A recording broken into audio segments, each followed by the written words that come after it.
War happened.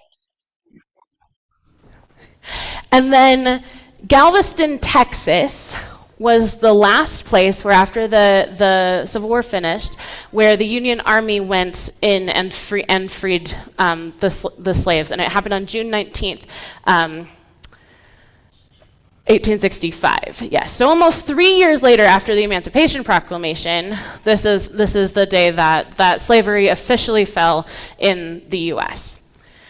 The last vestiges of it. Well, officially. We're not going to talk about Reconstruction and New Jim Crow and all of these things. But this is the day that we commemorate, yes, of everyone being a free person on the landmass of the U.S., right? It took almost 3 years from when we said that was true to when the news reached Galveston, Texas. Right? So there's some time there where some white folks had some vested interest in not letting that news get out. Right? Because entire economic systems relied on people still believing that the structures of slavery were still in place.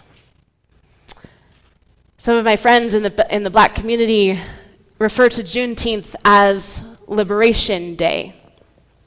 But the thing that I know about any marginalized community, but especially those Black folks that I am blessed to be in community with, is that there was never a time when Black folks didn't know they were free. Right? That there were these places of resistance, these places of liberation, even though the structure was hell-bent on keeping them in place. There was this embodied knowing that they were actually sovereign over their own bodies, that they belonged to themselves and belonged to each other and did not belong to white folks. There is a way that everyone who has been embattled by systemic oppression knows that this is not right. And so this is the day where white folks finally woke up and said, oh yeah, I see you as more than just property. And we like to tell the story of good guys and bad guys, as if the Union Army was somehow not racist. Right? But even some of our great abolitionist writers still undermine the sovereignty and intelligence and the imago Dei, the image of God within their Black siblings. Saying things like, yeah, they're less than, but they shouldn't be treated like that. Even those people that we have labeled as the good guys on the right side of history were not uniformly on the side of collective liberation. Now, I get curious often about what kind of soul wound you have to have in you to think that you can own another human being. That you could exploit them for their labor, for their reproductive labor, for their life and their livelihood. What kind of a part of yourself, your heart, your compassion would you have to cut off to be able to do that to another image bearer of God?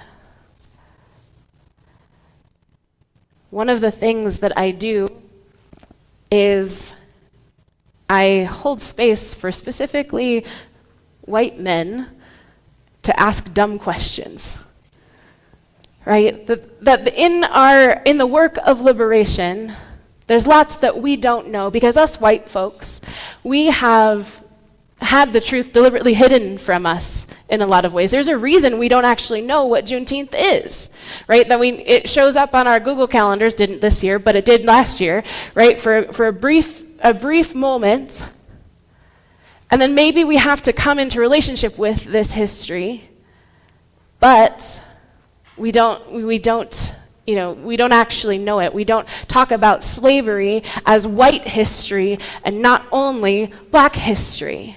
We don't contend with the things that are in our past in our stories and claim it as our own, good, bad, and ugly. But there is this sense that you should have known already.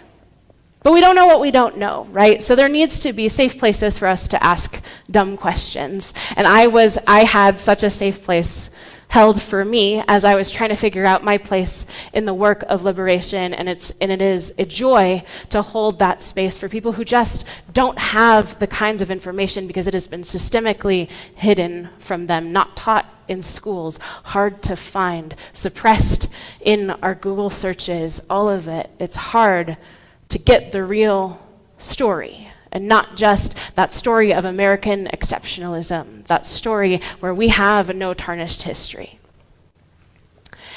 And one of the things that this person was talking about was having a really hard time with his own working out of his own liberation, right? He says, I'm a cis straight white guy.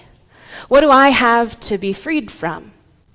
And I was able to say, all of those things that you feel trapped by because of patriarchy, because of racism, because of homophobia and transphobia, the things that you don't think that you are allowed to do because it would be perceived as undermining your masculinity, perceived as being a race traitor, perceived as being maybe effeminate, all of those things that are not allowing you to be in your own uniqueness, that is something that you get to be liberated from too. You get to have the soul wound that you carry, which demands that you step on someone else to achieve your rank. You get to be liberated from that. So we come to this scripture. Jesus, he is known throughout Christian history as the great liberator and liberator from sin. And that word sin is a funny thing because lots of different people define it really differently, right? We know this idea of original sin, but what if, because it is the water we are swimming in, systemic inequality is original sin? We didn't ask for it. We didn't come to these conclusions consciously. It's just how we were raised, how we were formed by a society that is set up to keep some people marginalized so that other people can thrive. And those are the exact same types of systemic sins that Jesus was invested in liberating people from.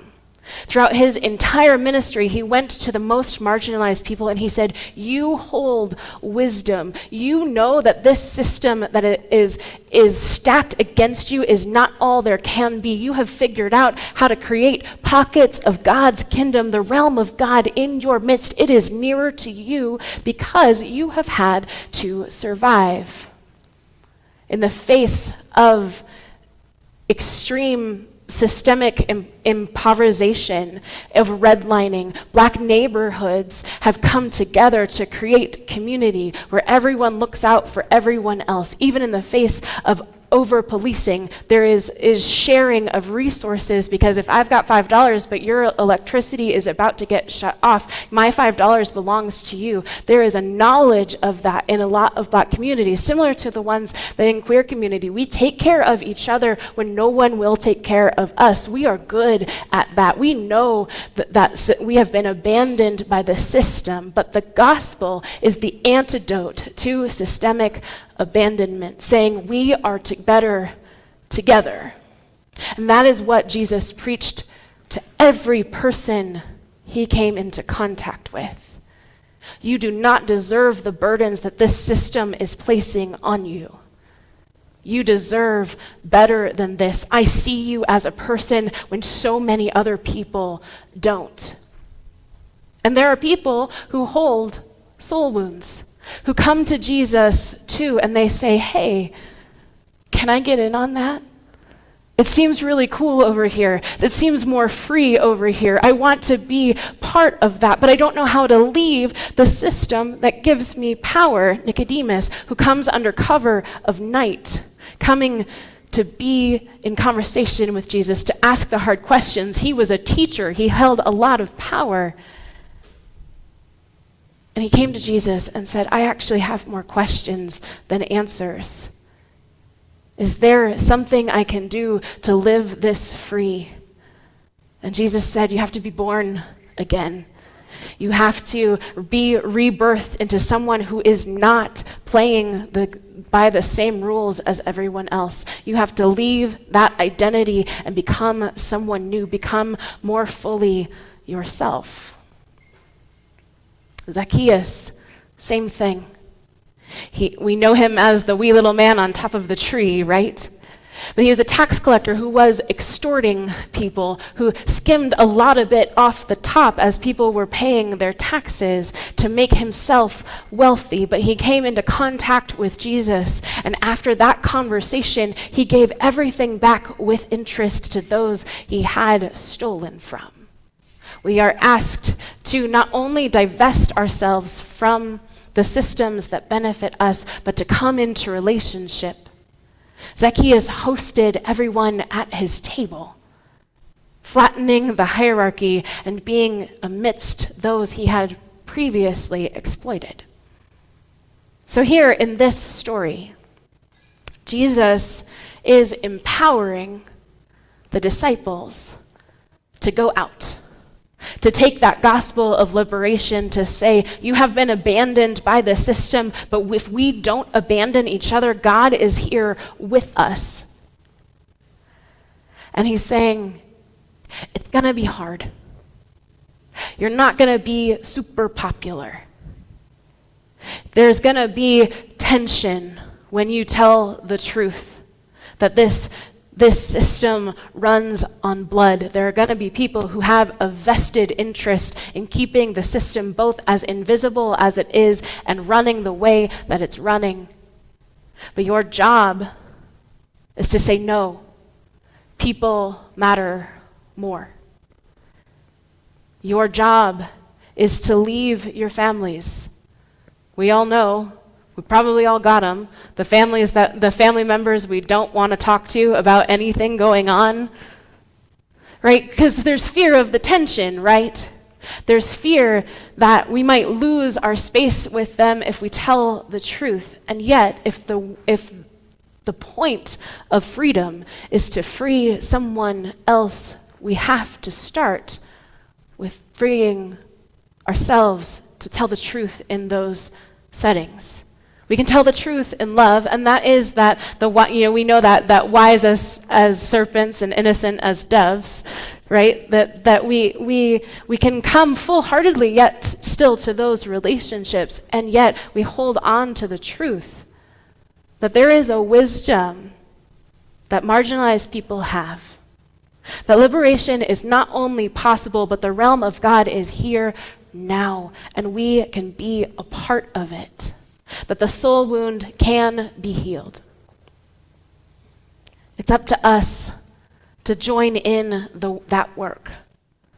Marginalized folks have already known.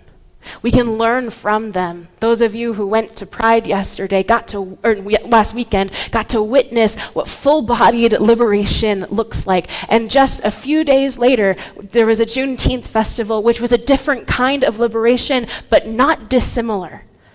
Right? Because it is rooted in an understanding of our own personhood, our own ability and desire to live life according to our deepest truths, knowing that God will meet us there. That anything which seeks to steal life is not of God. And so, our task is twofold. One, to get free ourselves. To ask ourselves, what do I think I'm not allowed to do? What's scary about that? What do I think I have to lose if I am my fullest self? If I live free in my body, if I live free in my voice, if I live free in my spirit? That's where it starts. The disciples were sent out only after spending a lot of quality time with Jesus, where he invited them into that wholeness, where they felt the gospel and their own freedom in their bones. They had left their jobs as a tax collector, left their jobs as fishermen, and went on this journey with this random vagabond teacher, and it changed everything. And it was only after they were students of Jesus that he sent them to go preach the gospel, the antidote to systemic abandonment, to say, no, here is something free I can give you. I can remind you of what you already know, that you are beloved and whole, and these burdens that the system is placing on you are not your birthright. There is something bigger than this. So, our work is both to free ourselves and to offer other people back their humanity. And it is vitally important now. The litany of horrors just this week are immense.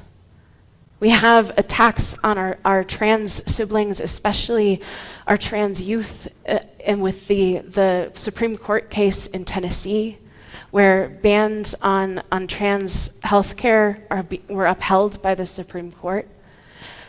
Paired with, on the same day, stripping out queer-specific suicide hotline assistance with the National Suicide Line. There's no way that wasn't planned to happen at the same time. And then just last night, engaging in posturing towards nuclear war.